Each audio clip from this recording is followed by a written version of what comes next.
Okay, how's everybody doing? So I just want to show a refresh on applying decals to pre-painted rolling stock, in this case some HO scale boxcars here. Now you can do this over top of a custom locomotive, a weathered locomotive, or an undeck that you paint yourself or whatever. It's sort of a layered, complicated process seemingly for some. It's not really complicated. Like the more you do it, just becomes a sort of just exercise really. However, you can do it, like you don't have to do it one way. Like you can put on layers. You can pre-weather the car and do the decals later. You can clear coat the car, put the decal on, clear coat again, weather, then flat coat if you want. Like I'm going to show you what I did here with some decals and some graffiti. Now I know some people don't like graffiti. I only put graffiti on one side of my cars. Not always. I only do it because it's historical. So if you're building your, dystopian or utopian model railroad, you can do whatever you want. I like to try to reflect as I see the railroad, like post 2010. So I only do a few cars, and I'm not interested in hand painting graffiti. I can do it. Really, I can. But I'm not interested in doing that. I know some are, and it's part of the hobby, and there's nothing wrong with it.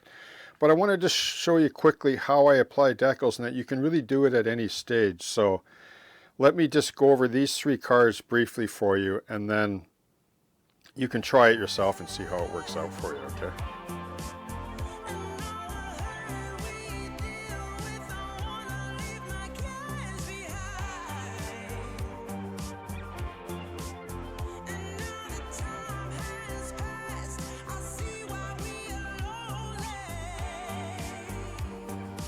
Okay, so here's three cars, and they all have graffiti on them, but just on one side. You can see that it's sort of glossy on the bottom there. See that? And I'll explain to you why I did that. So this car, I've sort of worked on it here and there. Like I often do that with my cars. Like I don't just sit down, do the whole car, and then move to the next one. I'll do a little bit, or a certain stage, or a certain method I'll try on a car, and then I'll just put it aside, and then I'll work on another one, whatever. But I always come back and revisit them, and sometimes it'll take a year or two before they're actually finished. Like I think I started this car, I don't know if I started this during the Glover Road layout or the very beginning of River Road. It may have been, but you can see I'm just finishing it now because, like I mentioned, all my locomotives and rolling stock are most notably post 2010. You can see I'm adding the newer high visibility conspicuity striping here. That's part of regulation now with railroads. You can see the original was red and white, and then now they require these yellow reflector tape. And these are decals. You can see what I did. Like this car is pretty much finished weathering, I would say. But what I did was I took clear coat. Tamiya, this is acrylic, so this is, no, that's the flat clear, sorry, this is the X22. And I do this on just to be safe because I know it always works. It seems maybe like an extra task. You might be able to get away with not doing it if it's just small stripes like this, but I don't want to take any chances, and I want my cars to have, like a consistent finish. So that's what I've done. So I clear coated just the bottom, and I laid these reflector tapes on there, and I also did them here. You can't see them as well because a lot of this graffiti has yellow in it. And I'll talk to you about graffiti decals just in the closing for a few seconds or a minute. So you can see I added vertical stripes there on the ends, and then there's the horizontal ones that run like this. Now what I'll do with this, like these were put on last night, so what I'll do is I'll take my, not X22 clear, now I'll just take this XF86 flat clear, and it'll make, like, see that, let me get that. Okay, so see the like the shine there?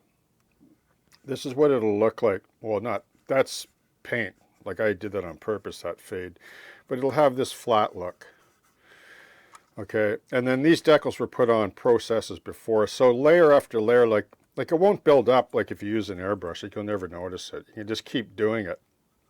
I could spray this with clear and add another decal and then flat coat it, and it'll look you know, like it was all done in one process. Okay, so that's that boxcar for now. Here's another one here that I just lightly weathered, and then you can see I highlighted the outside ribs a bit, and then you can see where I added graffiti here as well, which is by microscale.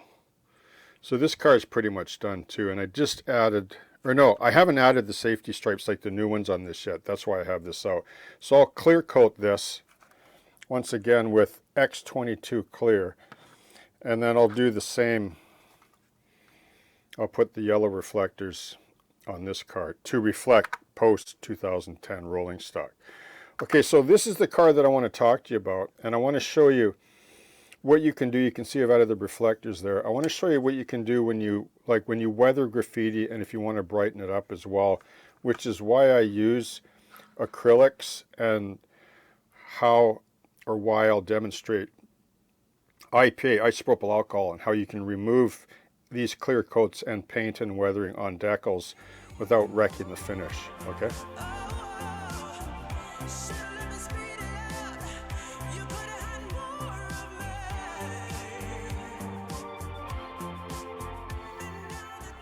Okay, so before I show you how to remove grime and weathering to brighten up graffiti, in this case decals, I just want to show you some of the decals that I use. So I use these parallel stripes, yellow by microscale, PS6 116 it's called, okay? All scales, notice. So you can cut this with a straight edge and a knife, okay? And you can also use other stripes that are lots of extras. I like these from my BC rail set. They look really good as well. And then here's a couple graffiti decal sets. There's Contemporary Graffiti Set 1 and then Contemporary Graffiti Set 2, if you're into that. Like I say, I have quite a few left. Like, I don't put graffiti on my models very often, just because I don't feel like it, you know, but I do on some of them, and if I do, I put them on one side. If I don't want to look at them, I can just turn it around. Okay, so when I put the decals on, after I've clear coated with X22, you can see I re-coated the bottom here to do the reflector, see? The decals were done layers ago, as I described. You need to use this microsol. There's other decal solutions, but this is actually put out by Microscale, so this is what they recommend. I've been using this most of my life, and it works great. However, when you do these kind of decals, like on an outside rib boxcar, be prepared to lay this on 5 or 6 times. Put it on, like flood it on with a brush, okay? Like, make sure that you just, you know, like just dip it in the brush. Forgive me for those that already know this, but, and then just flood it on, like soak it down and let it dry, like flat, like laying down like this. And then you'll see how it'll start to shrink and pull into all the details. And if you have any bubbles, just pop it with a number 11 blade. Do it again and again. It'll all settle out nice, like eventually. I don't use this micro set. I just don't use it. Like, you can use it to remove decals though, or you can use it to apply them if you want to, but I never really use it. And then there's one more, but don't get this mixed up with this, and don't put this on your model. It'll eat through your acrylic paint, I find. This is for restoring old decal film. Like, if you have old decals, which we all do, especially microscale, when you put them in the water, they can tend to fragment and fall apart, like portions of the decal. I find if you just brush by hand a thin layer of this, like over top of the decal, the sheet, it holds it all together, and then you can just treat it like a normal decal. But you probably have to trim the decal on the outside because the film carries over to the white paper or whatever. Okay, so now that I've explained that, I want to show you how you can remove some of the grime, dirt, airbrush, overspray, whatever from a graffiti to make it look like it was freshly done over a weathered boxcar. Okay.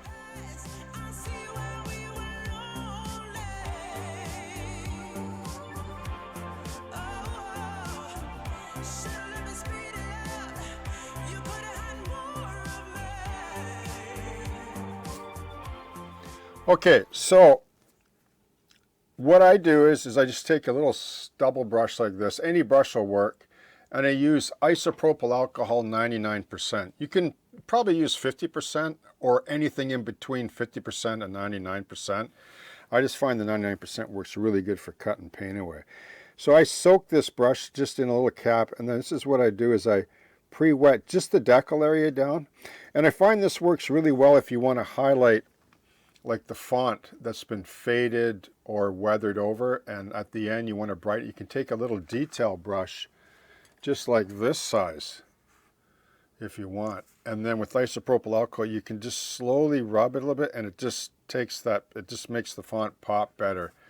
You know, and a lot of cars are like that. Like, surprisingly, they get pretty grimy and dirty, but the font really stays legible and readable and quite bright in some cases. So you can see basically that I can just rub this now and start to take away some of the grime, see?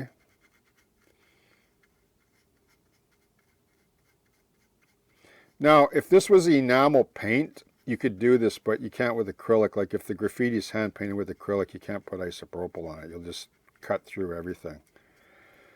So you can see how you can basically just rub away like any of that overspray grime, and it will basically clean up